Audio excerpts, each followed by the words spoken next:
00139, State of Utah versus Kouri Richins. Can I have counsel for the state make their appearance? Good morning, Your Honor. Brad Bloodworth, Lindsay Sherbanak, and Margaret Olson for the state. Thank you. And for the defense? Wendy Lewis, Catherine Nestor, and Alex Ramos for the defendant, who is present. Very good. This is the time set for sentencing. The court plans to proceed as follows.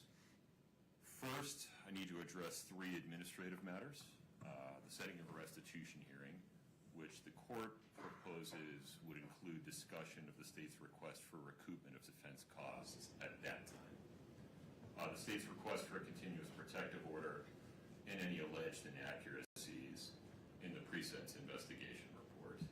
Second, I'd like to hear from counsel for the state and from those who wish to present a victim impact statement.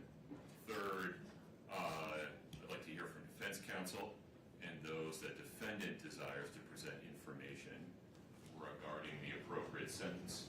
And finally, the court will give Ms. Richins an opportunity to speak if she so chooses. Any objections, Mr. Bloodworth? No, Your Honor. I have one other housekeeping matter, if I may. Please. Your Honor, the defendant previously waived the jury as it relates to the domestic violence finding. I cannot recall, or finding the record, whether or not the court has actually made that finding, and the state would ask the court to do that today if it hasn't. I can't recall whether there was a stipulation about their status as cohabitants made on the record during trial. That's the issue. Right. Your Honor. And I think there's... It doesn't impact the decisions today, it just impacts the record for any future offense that might be committed by this person. That is correct. Right. Your Honor. Well, Your Honor, one thing, it will affect the analysis as it relates to a continuous protective. Well, understood. No, I understand your position. Yeah. Your Honor, I do believe we put that on the record during the jury instruction conference. Okay. We discussed specifically the cohabitant issue, and you got us to make a statement on the record. Okay, very good. So, I think there's a stipulation among counsel that the record includes a stipulation of fact recorded for the record that Eric Richins and Kouri Richins were cohabitants under Utah law at all relevant times. Anything further, Mr. Bloodworth? No, Your Honor. Ms. Nestor, Ms. Lewis, any objection to how the court intends to proceed? Yes. No. Okay. Fair warning to everyone inside the courtroom. As with the time when the verdict was read, everybody in the courtroom deserves our respect while they are in the courtroom. So, there can be no outward reactions to what's said today. This is an emotionally charged situation, reasonably so. But the bottom line is no outward reactions. If you feel overcome with emotion, please look down. Keep your hands folded in your lap. Moreover, to those that might be coming to the podium to make statements today, please make sure you're addressing me, the court, not other people in the courtroom. You're of course allowed to reference other people in the courtroom, but speak to me. All right. Let's talk about setting a restitution here. What makes sense from the state's perspective?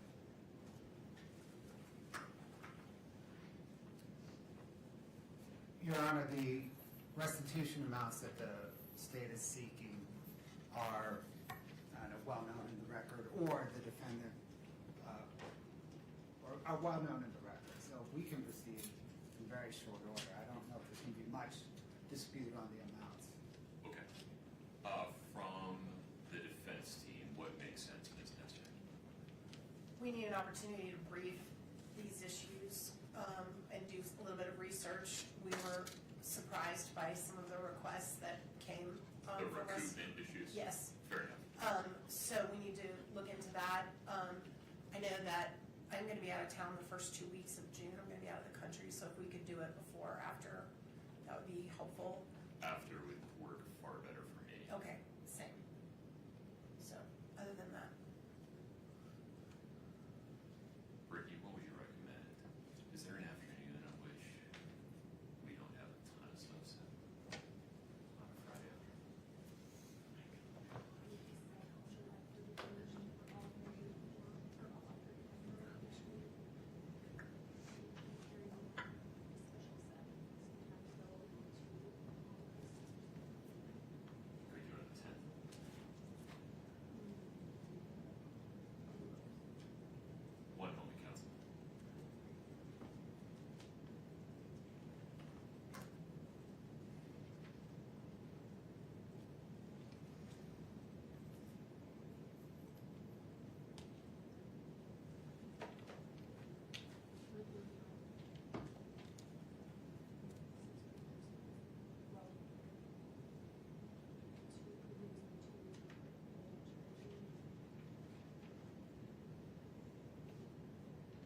Nestor, the afternoon of July 10th.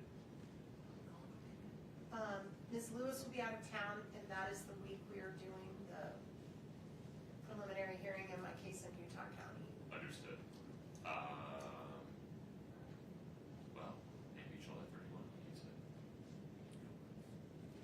July 31 works. That work for the state? What time, Your Honor? That'll work, Your Honor. All right. We'll say 1:30 p.m. on July 31. Ms. Nestor, would you like to appear in person or by web extension? In person, Your Honor. All right. We'll set a restitution hearing to include discussion of the state's arguments regarding recoupment as made in their sentencing memorandum on July 31, 1:30 p.m. in person. Okay, anything further on that, Mr. Blood? No, Your Honor. Ms. Nestor? No, sir. All right. Mr. Bloodworth, the state's request for a continuous protective order. I looked hard at this. Let me relate some of my concerns and have you respond to them, and then we can go from there. I looked at this, cases cited by the state, I looked at the statute, considered the absurdity doctrine. It seems to me that the legislature has adopted a policy where a convicted person's First Amendment rights are reasonably restricted in domestic violence cases to prevent the survivor of domestic violence from being re-victimized by contact, either direct or indirect, by the convicted perpetrator. And it seems that the legislature has recognized that a survivor of domestic violence can be re-victimized by the perpetrator contacting their family members or other household members. The statute contemplates that.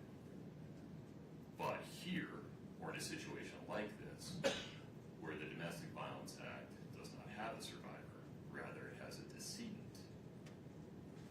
it seems from the face of the statute and other statutes involving criminal actions causing death that the legislature has reverted to the First Amendment being the baseline, and also that there are other remedies available to the family members of that decedent, such as stalking injunctions, if they are receiving contact that constitutes a course of conduct that would cause an objectively reasonable person to suffer emotional distress.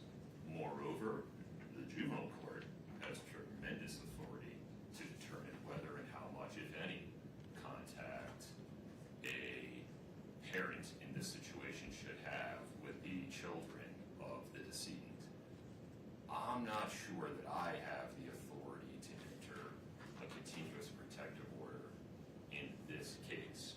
I acknowledge this may not be what the legislature intended, that maybe they didn't see around this corner when passing the statute, and I appreciate the state's position that maybe they should take a hard look at it, but the act says what it says today. Respond to that for me. Your Honor, the state questions the court's kind of read of the act, and when the court relates members of the victims, any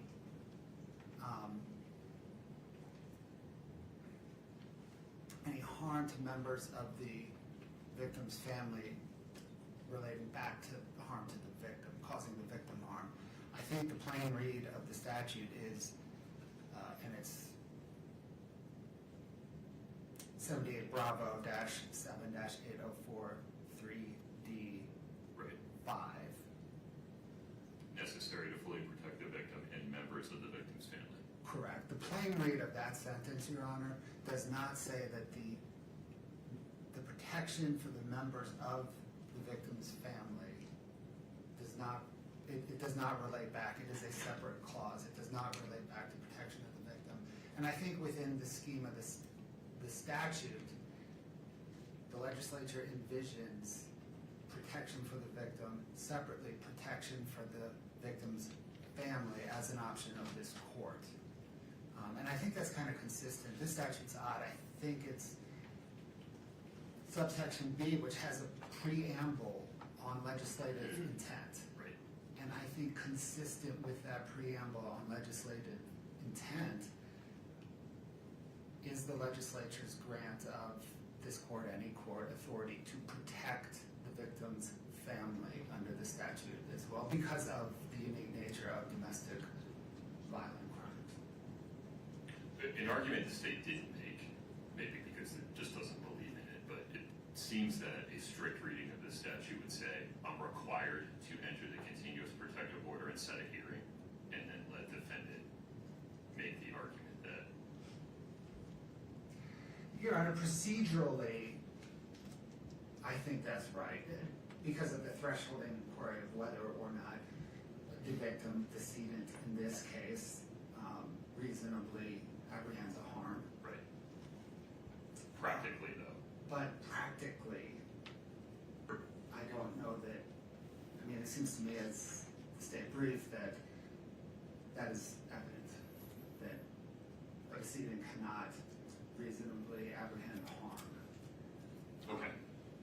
Let me hear from defense counsel for a moment. Yes. Your Honor, we agree with the court's original statements. We think this request for a continuous protective order is outside the purview of the statute. It's outside this court's authority.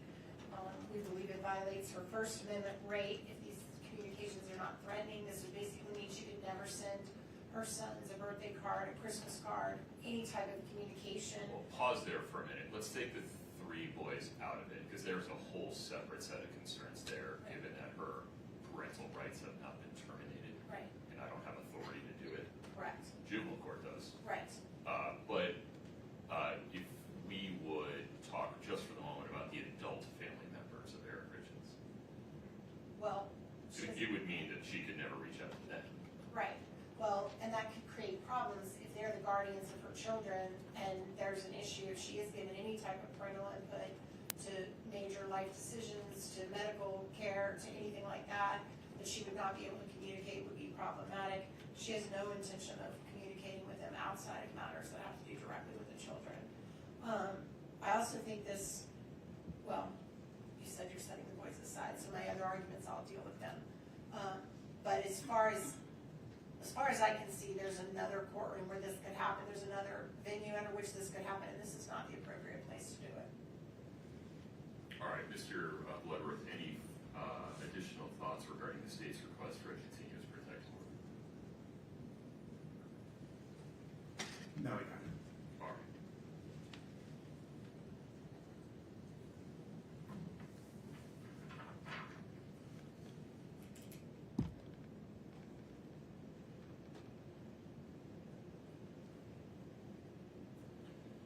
All right, in full transparency, I don't like the result, but under this court's reading of Utah Code 78B 7804, subsection 3, the court determines as a matter of law that it cannot issue a continuous protective order in this case because it is evident that the victim of the domestic violence charges, in this case for which Ms. Richins was convicted, cannot possibly have a reasonable fear of future harm or abuse.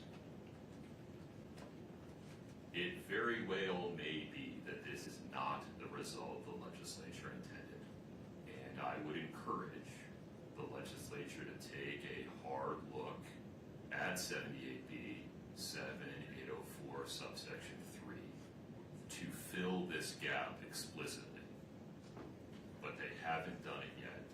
They know how to do it, and the court is not persuaded that this result is so far outside of what they could have possibly intended, given the overlay of the First Amendment, that the absurdity doctrine requires a different result.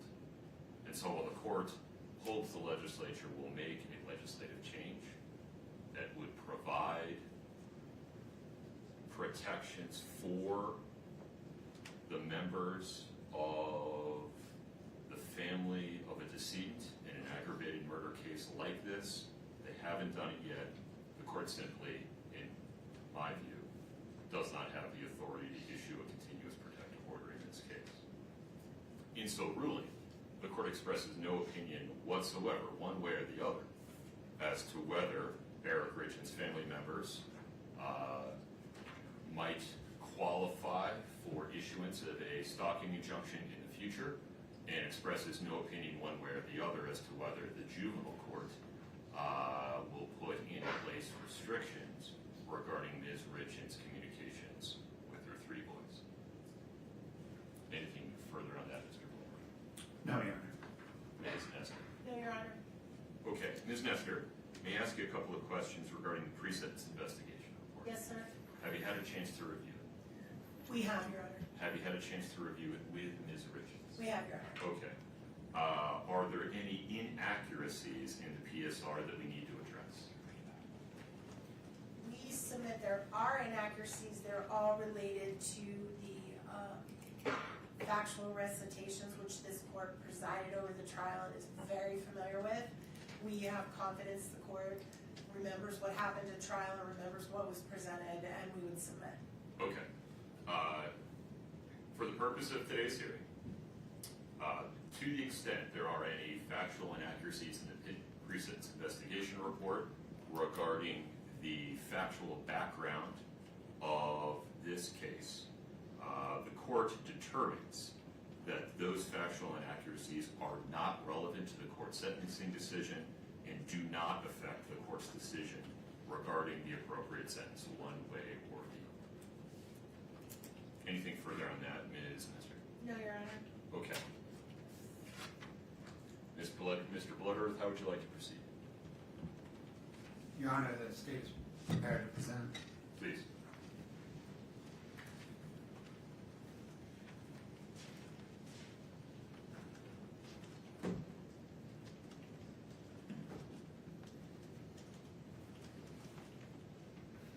Your Honor, on Valentine's Day 2022, Kouri Richins tried and failed to murder her husband and the father of her 3 young children, Eric Richins. Over the next 17 days, she did not think, what have I done? Rather, she thought, how can I do better? And then she murdered Eric in the presence of their children, using poison and for money.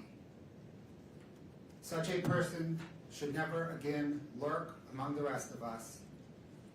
Her children should never worry that they may one day encounter her. For these reasons, the reasons set forth in the state's sentencing memorandum, and the boundless reasons the court has learned from presiding over this case, the pending criminal case, and the multiple associated civil cases, the state requests that the court impose a sentence of life in prison without parole on count 1, 5 years to life in prison consecutive to any other sentence on count 2, 1 to 15 years in prison consecutive to any other sentence on counts 3 and 4, and 1 to 5 years in prison consecutive to any other sentence on count 5. Furthermore, the state requests that the court order the defendant to pay restitution to Auto Owners Insurance Company in the amount of $1,017,018 and True Stage Insurance Company in the amount of $352,562.